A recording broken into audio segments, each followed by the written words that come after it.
मैं बीएमसा advocate AGP district Singrauli शाम के समय पर मैं अपने साथी दोस्तों, अपने साथ काम करने वाले, अपने सिंगरौली के लोगों, सिंगरौली के अधिवक्ता, सामाजिक कार्यकर्ता और जो भी लोग हैं सबको मेरा संध्याकालीन का नमस्कार। साथियों, मैं आज किसी भी ज़मानत के लिए क्या आवश्यक जानकारी, क्या आवेदन होना चाहिए, ये आपको बता रहा हूँ। साथियों, ज़मानत की स्थिति में आपराधिक रिकॉर्ड की जानकारी प्रस्तुत किया जाना आवश्यक है।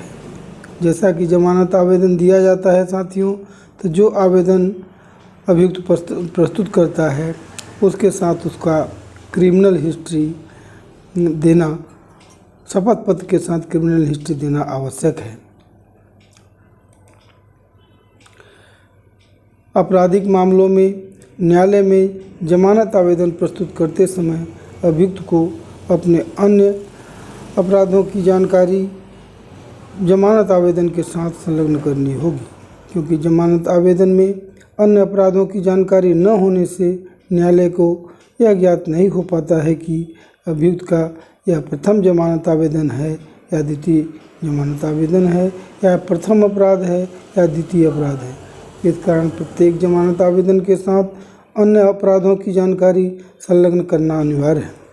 इसके साथ ही पुलिस से जब डायरी मंगाई जाती है, प्रतिवेदन मंगाया जाता है, तो पुलिस को आपराधिक जानकारी पूरा का पूरा उसके साथ प्रस्तुत करना चाहिए किसी भी अभियुक्त के लिए, क्योंकि जमानत एक ऐसा मामला है कि वह अभियुक्त के उसके पूर्व चरित्र पर बहुत निर्भर करता है कि वो कैसा अपराधी है, हैबिचुअल ऑफेंडर है कि ये पहला अपराध है कि दूसरा अपराध है, कभी कभार अपराध करता है। इस चीज़ की जानकारी इस आपराधिक रिकॉर्ड से ही पता चलता है। साथियों, इसी तरह से मध्य प्रदेश उच्च न्यायालय द्वारा विविध आपराधिक अपील नंबर 123/98/2021 में दिनांक 3/5/2021 को अभिषेक चौहान विरुद्ध मध्य प्रदेश राज्य में यह निर्धारित किया गया कि जमानत के स्टेज पर आरोपी के आपराधिक रिकॉर्ड की जानकारी प्रस्तुत की जाना आवश्यक है। मध्य प्रदेश जबलपुर हाई कोर्ट के न्यायमूर्ति श्री वीरेंद्र सिंह ने आबकारी एक्ट की धारा 34 में एक आदेश पारित करते हुए कहा कि न्यायालय में जमानत आवेदन प्रस्तुत करते समय अभियुक्त को अपने अन्य अपराधों की जानकारी जमानत आवेदन के साथ संलग्न करनी होगी, क्योंकि जमानत आवेदन में अन्य अपराधों की जानकारी न होने से न्यायालय को यह ज्ञात नहीं हो पाता है कि अभियुक्त का यह प्रथम अपराध है या द्वितीय अपराध है।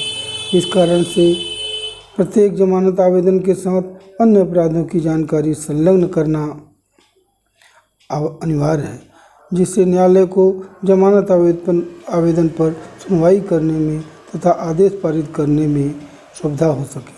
मध्य प्रदेश हाई कोर्ट जबलपुर के न्यायमूर्ति श्री वीरेंद्र सिंह ने भोपाल थाने के एक आबकारी एक्ट की धारा 34 आबकारी अधिनियम के जमानत आवेदन पर सुनवाई करते हुए कहा कि जमानत आवेदन के साथ अन्य अपराधों की गलत जानकारी दी जाती है, जो संबंधित अभियुक्त के विरुद्ध दंडात्मक कार्रवाई की जाएगी।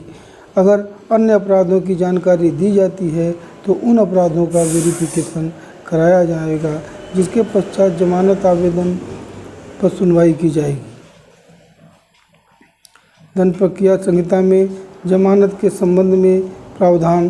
दंड प्रक्रिया संहिता में अभियुक्त को जमानत के संबंध में विस्तृत अधिकार दिए गए हैं, जिसके अनुसार अपराधियों का वर्गीकरण 2 प्रकार के अपराधों में किया गया है: जमानत अपराध, जमानती अपराध और अजमानती अपराध।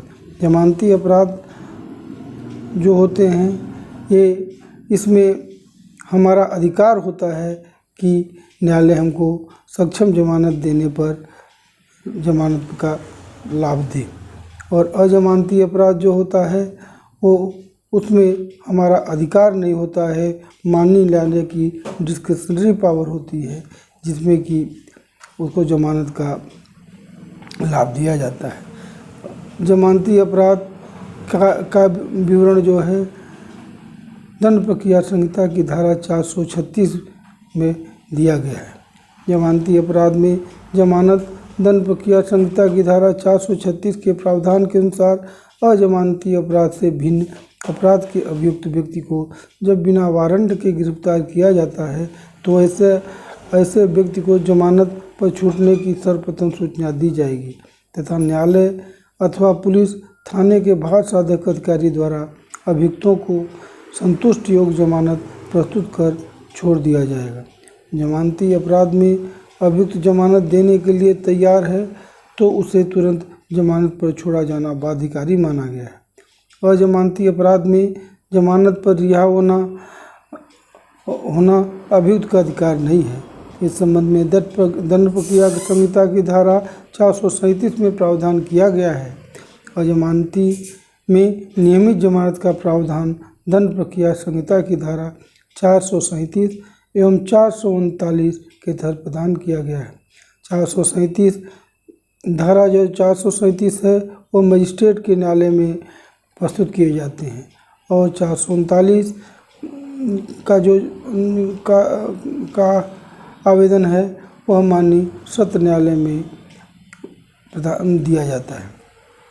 दंड प्रक्रिया संहिता की धारा जो 429 है के तहत अग्रिम जमानत के प्रावधान किए गए हैं।